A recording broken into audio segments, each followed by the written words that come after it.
오늘은 우리 교회 설립 1주년이자 또한 추수감사주일을 이렇게 드리게 됩니다.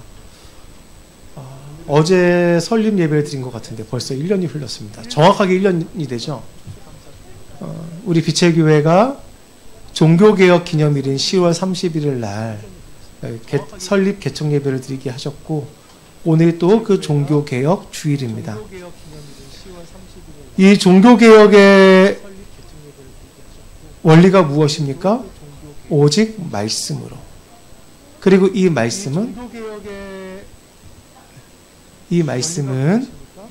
오직 우리에게 주시는 하나님의 언약임을 우리가 또한 기억해야 됩니다. 이 언약 안에서 우리가 믿고 주님을 따라가는 것이죠.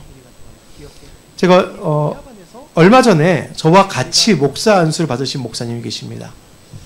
그분이 이제 개척을 하셨어요. 저 멀리서 개척을 하셨는데, 그분이 SNS에 이런 글을 올리셨어요. 개척을 하니 하나님의 예비하심을 정말 놀랍도록 체험합니다. 그러셨습니다. 네, 그런데 우리 교회도 그렇죠. 지금까지 인도하신 은혜를 보면 정말 모든 것이 은혜입니다.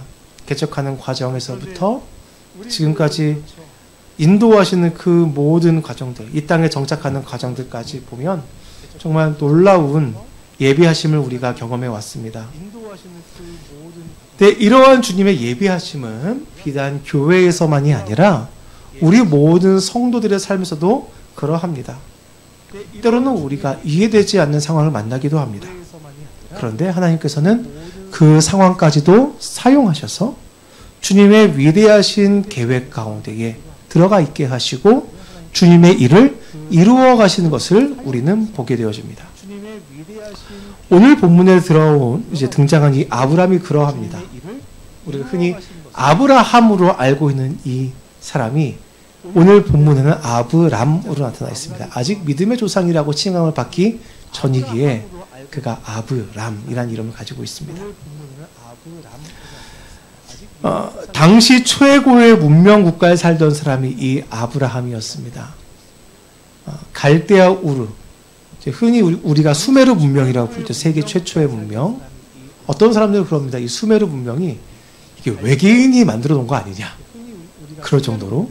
왜냐하면 4,000년 전에 이미 수세식 화장실이 있었습니다. 4,000년 전에.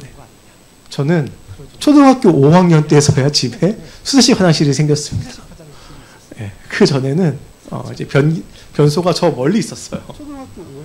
그랬던 집이 있었는데, 이 수메르는 수세식 화장실이 이미 4,000년 전에, 이 아브라함 시대 이전부터 수세식 화장실이 존재하였고, 그 외에도 불가사의라 할 만한 그런 건축물들이 있었고, 또 쇠기 문자라는 문자까지 발명되어져 있는 그런 최고의 문명 도시가 이 갈대아 우르였습니다. 이 아브라함이 갑자기 그 땅을 떠나게 됩니다. 그리고 하란에 이르렀고, 그가 아직 이 문명에 이르고 있는 하란에 있을 때에 하나님께서는 아브라함에게 명령하십니다. 오늘 1절과 2절입니다. 여호와께서 아브라함에게 이르시되 너는 너의 고향과 친척과 아버지의 집을 떠나 내가 네게 보여줄 땅으로 가라. 내가 너로 큰 민족을 이루고 네게 복을 주어 내 이름을 창대하게 하리니 너는 복이 될지라. 이걸 지금 현대식으로 옮기면 어떻게 될까요? 우리가 이 대한민국을 떠나, 여러분 해외 나가 살아보셨나요? 해외 나가 살아보면요, 우리나라가 얼마나 좋은 나라인지 알게 됩니다. 근데 이 대한민국을 떠나서 갑자기 저 아프리카 오지, 전기도 들어오지 않는 곳, 인터넷도 터지지 않는 곳, 핸드폰도 터지지 않는 그곳으로 우리가 들어간다고 상상을 해보십시오. 하나님께서 그리로 가라고 말씀하십니다. 그리고 말씀하시기를 내가 너로 하여금 내 민족이 창대하게 하겠다. 너로 창대하게 하겠다. 내 민족으로 가득하게 하겠다. 그리고 너가 복이 될 것이다. 이렇게 말씀하십니다. 여러분, 이런 오지로 떠나는 게 과연 복일까요? 근데 더군다나 오늘 본문 4절을 보니까 이렇게 되어져 있습니다. 아브라함이 하란을 떠날 때에 75세였더라. 75세였더라. 인생의 황혼기를 할 수 있는 기력이 쇠하여져 가는 그 나이에 그는 하나님을 따라 가나안으로 출발합니다. 그러면 하나님께서 아브라함에게 하신 이 말씀, 이것이 왜 아브라함에게 은혜가 되고 축복이 될까요? 2절의 초반부를 보겠습니다. 2절 말씀, 내가 너로 큰 민족을 이루고, 하나님께서 지금 아브라함에게 말씀하시기를 내가 큰 민족을 이루겠다라고 약속을 주셨습니다. 그런데 우리 4절 봤죠? 아브라함의 나이가 몇 세입니까? 75세입니다. 그의 아내의 나이는 65세입니다. 이 나이까지 자녀가 없다는 것은 어쩌면 사례에게는 불임증이 있다는 증거일 수도 있습니다. 절대 이제 자녀를 기대할 수 있는 상황이 아니에요. 나의 자손이다 하면 어떻게 태어나야 돼요? 내 아내를 통해서 이 자녀가 태어나야 되는데 절대 이것이 불가능한 상황이 이제 되어졌습니다. 그런데 하나님께서는 이 불가능한 상황 가운데에서 먼 미래의 일을 말씀하십니다. 당장 사실 아브라함에게 어떤 축복의 말씀을 먼저 주셔야 될까요? 내가 너에게 아들을 주겠다. 아들을 주겠다. 이 말씀이 먼저 나와야 되는데, 왜냐면은 일단 나에게 아들부터 있어야 내가 민족을 이룰 수 있잖아요. 그렇죠? 지금 아들이 없는데 내가 내게 큰 민족을 이루도록 하겠다. 가까운 미래의 일을 말씀하시는 게 아니라 아주 먼 미래의 일을 지금 아브라함에게 약속하고 계십니다. 이것은 불가능을 가능으로 바꾸시겠다는 겁니다. 사람의 힘으로 되지 않는 것을 하나님께서는 하실 수 있다는 겁니다. 이 말을 잘 설명하는 게 누가복음 18장 말씀입니다. 거기에 부자의 비유가 나오고 있습니다. 예수님께서 말씀하시는데 부자가 구원받기가 얼마나 어려운지, 천국에 들어가기가 얼마나 어려운지, 얼마나 어렵다고 말씀하셨나요? 낙타가 바늘 귀에 들어가는 것보다 어렵다. 그렇게 말씀하셨습니다. 거의 불가능한데. 네, 물론 이게 가능은 합니다. 제가 설명 한번 드렸죠? 모르시는 표정들을 하고 있어서. 이게 예루살렘 성이 있으면 성문은 언제 닫혀요? 밤이면 문은 닫혀요. 그렇죠? 저기 못 들어오게 하기 위해서. 그런데 멀리서 온 여행객이 성 안에 못 들어가면 어떻게 돼요? 도둑을 만나게 되고 야생짐승을 만나게 돼서 자기의 목숨을 위협받을 수 있습니다. 그래서 그들이 들어올 수 있도록 만든 문이 뭐냐면 바늘기라는 한 요만한 문입니다. 이만한 문. 높이가 요만해요. 이 문을 들어가는데 장사꾼에게 생명은 뭘까요? 낙타였습니다. 그 당시에. 낙타. 그러면은 낙타가 가지고 있는 모든 짐을 다 내려놓고 낙타는 최대한 무릎을 굽히고 고개는 숙여서 이 낙타를 그 바늘기 문에 넣고 우겨 미는 겁니다. 그냥. 그래서 억지로 끌려서 낙타가 통과해야 돼요. 모든 것을 다 내려놓고 최대한 낮은 자세로 겨우겨우 통과할 수 있는 게 바늘기. 근데 이것도 거의 불가능에 가깝다 사람이 생각하죠. 즉 이와 같이 불가능한 그것을 하나님을 가능하게 하시는데 이거는 이렇게 예수님께서 말씀하시자 제자들이 이렇게 대답합니다. 그러면 대체 누가 구원을 받을 수 있습니까? 이게 제자들의 질문이었어요. 우리가 이 배경을 알고 있다 하더라도 제자들은 어땠어요? 그게 그렇다 할지라도 그러면 누가 구원받을 수 있습니까? 낙타가 통과하는 것 자체가 거의 불가능에 가깝다는 거예요. 그것조차도 사실은. 근데 예수님의 대답은 어떻습니까? 무릇 사람이 할 수 없는 것을 하나님은 하실 수 있느니라. 불가능할 것 같은 구원을 이루시는 분이 바로 하나님이시다 라고 말씀하십니다. 사람의 힘으로 절대 얻을 수 없는 구원이라는 문제 앞에 그것을 가능하게 하는 것은 오직 하나님의 능력이라는 겁니다. 그 하나님의 능력이 아브람과 함께 하시겠다라고 지금 약속하시는 겁니다. 그리고 이러한 하나님의 은혜가 아브라함에게서만 그치는 게 아니라 내가 너의 대를 계속해서 이 은혜를 이어가겠다라고 약속하시는 겁니다. 근데 우리는 여기서 이 은혜를 좀 1차원적으로 생각해요. 하나님께서 그냥 복 주신다. 내 자손에게 복 주신다. 그런데 이 언약을요, 신학적으로 조금 깊게 들어가면 어떻게 되냐면은 여기에 정말 더 큰 은혜가 숨겨져 있습니다.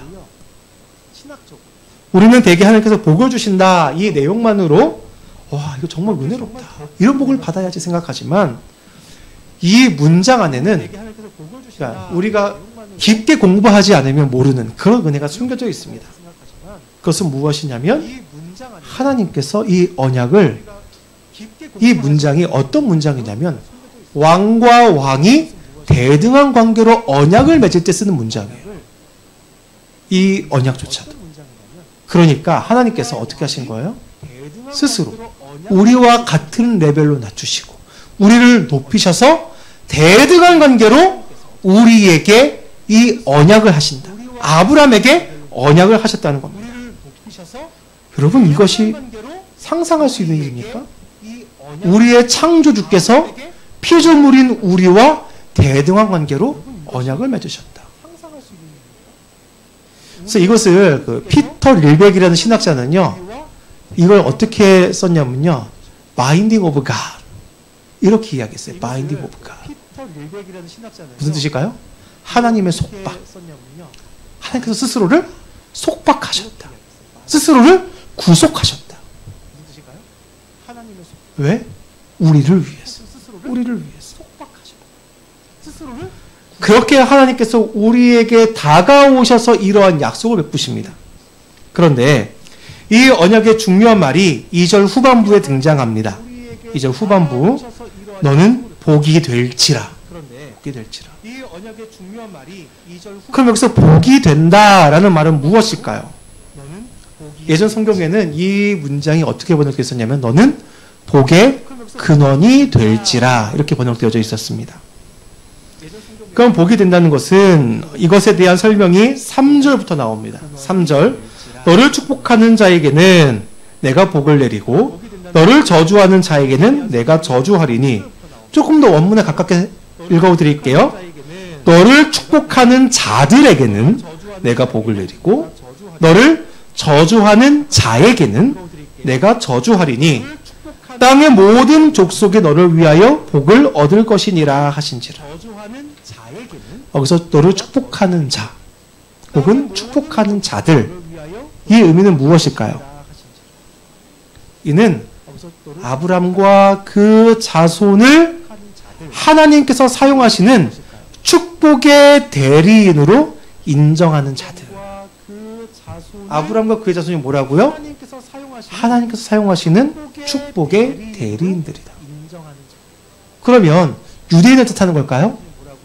그게 아닙니다. 성경은 이 아브라함이 우리의 믿음의 조상이 되고 믿음으로 우리는 그의 후손이 되었다라고 이야기합니다.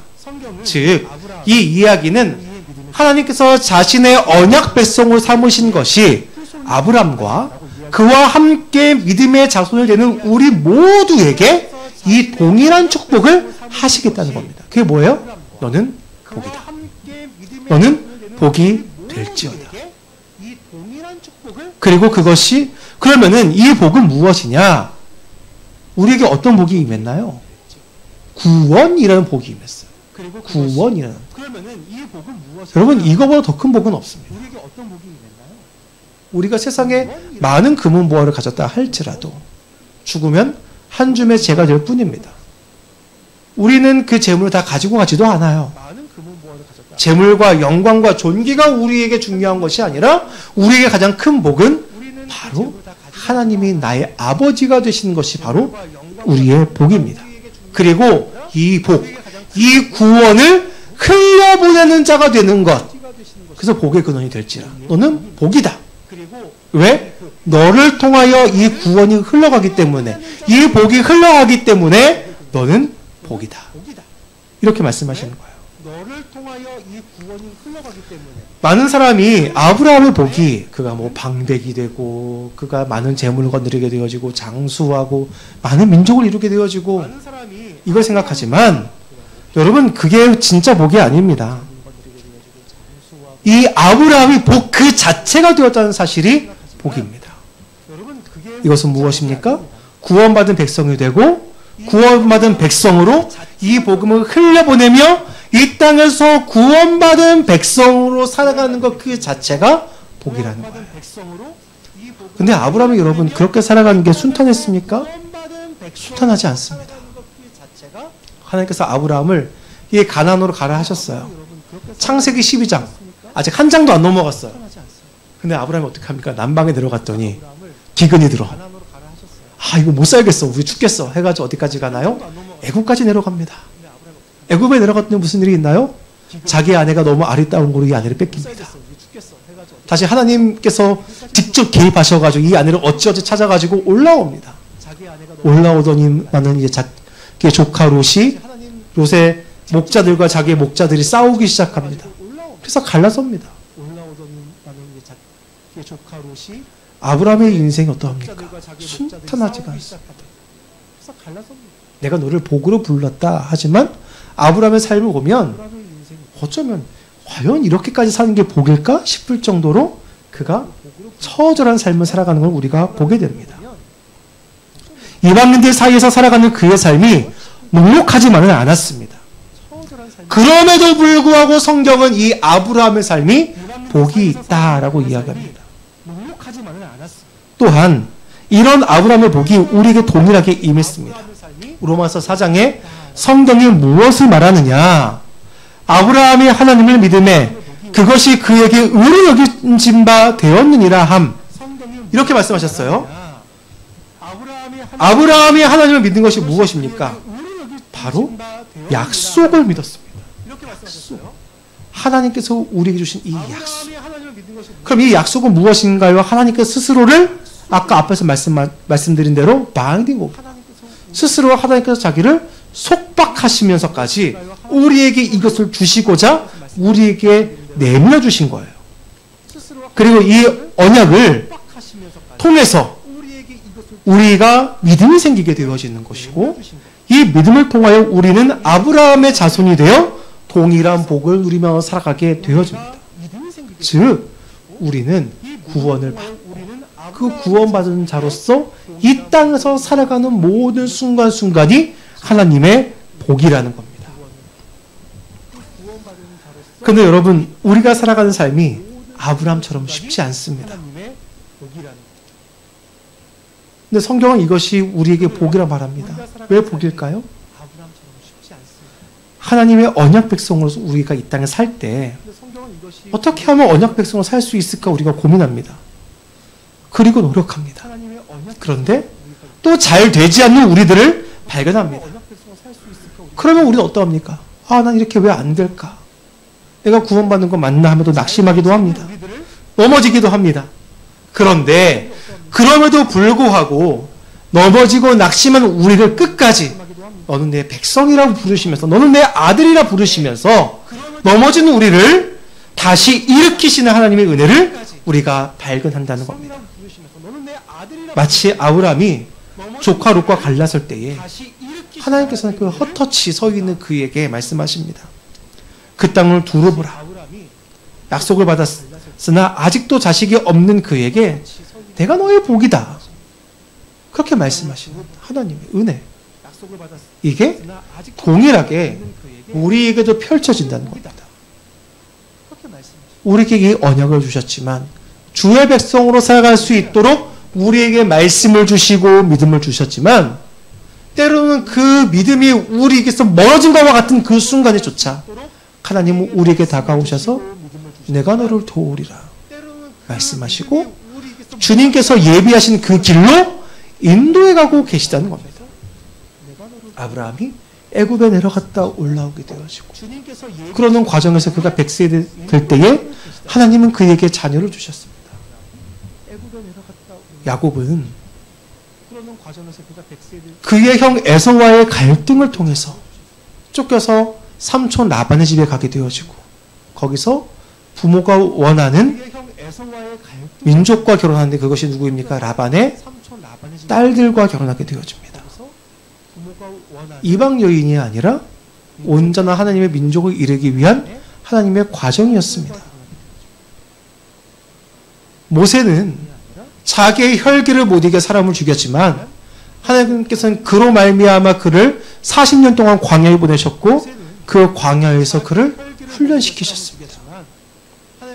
때로는 우리의 실수 같고 우리의 문제 같고 우리가 완전히 넘어진 것 같은 그 순간에조차 하나님은 우리와 함께 하시며 그 순간과 그 모든 상황까지도 사용하셔서 우리를 주님의 복된 길로 인도하고 계신다는 사실입니다. 또 반대 일들도 있죠. 하나님은 바울이라는 사람을 사용하시는데 그의 그 곤고함과 그의 뛰어난 두뇌를 사용하셔서 그가 그 당시 최고의 학문을 배우게 하십니다. 비록 그리하여 그가 하나님을 믿는 사람들에 대하여 예수를 믿는 사람들에 대하여 기세가 등등하였으나 하나님은 그런 그를 꺾으셔서 그가 지금까지 쌓은 모든 학문을 통하여 이 복음을 변증하게 하시고 이 복음을 전파하게 하셨습니다. 하나님은 우리를 이렇게 사용하십니다. 오늘 우리가 감사함으로 예배드릴 수 있는 것은 우리의 한 해의 삶이 그리고 지금까지 살아온 삶이 때로는 야곱처럼 내 삶이 험악하였나이다 라고 고백할 수 있지만 그 과정들을 통하여 하나님께서 우리에게 무엇을 예비하셨는지 무엇을 채우셨는지 우리가 확인할 수 있기 때문입니다. 또한 우리가 지금 이 순간도 어떻게 우리의 이 믿음을 자라게 하셨는지 확인하지 않습니까? 여러분, 이 복음을 받아들이고 복음을 따라가며 이 예수를 주라 고백하는 우리는 살아가는 모든 순간이 복음을 깨달아야 합니다. 왜냐하면 오늘 2절 말씀 우리를 복으로 부르셨기 때문입니다. 우리의 삶은 하나님의 말씀에 온전히 의존하게 되어질 때에 올바로 형성될 수 있을 것입니다. 여러분, 그 언약의 말씀을 기억하시기 바랍니다. 우리에게 주신 말씀, 그 말씀이 바로 우리에게 힘이 됩니다. 하나님이 우리에게 언약하심. 이 언약이 무엇입니까? 오늘 말씀, 너희가 바로 복이다. 너희가 복이다. 그러기에 우리는 삶의 모든 현장에 복으로 살아가는 사람들입니다. 우리는 이미 복을 받았습니다. 또한 이제 이 복을 흘려보내야 합니다. 그리고 이 복을 위해 지금 살아갑니다. 여러분, 모든 삶의 현장과 모든 순간을 통하여 지금도 여러분을 만들어 가시고 여러분을 세우시고 이끌어 가신 그 놀라운 주님의 손길을 체험할 수 있기를 간절히 소망합니다. 하나님은 우리의 한계를 넘어서 일하십니다. 아브라함이 절대 자녀가 생기지 않을 것 같은 그의 나이에 부르셔서 결국 그로 말미암아 큰 민족을 이루게 하셨던 것처럼 그로 말미암아 이 믿음의 백성이 이렇게 전 세계에 퍼지게 하신 것과 같이 우리를 복으로 부르셨습니다. 우리 모두 이 복된 삶을 기쁨으로 받아들이시고 또한 이 복이 진짜 나의 복임을 깨닫고 그 감사로 살아갈 수 있기를 간절히 소망합니다.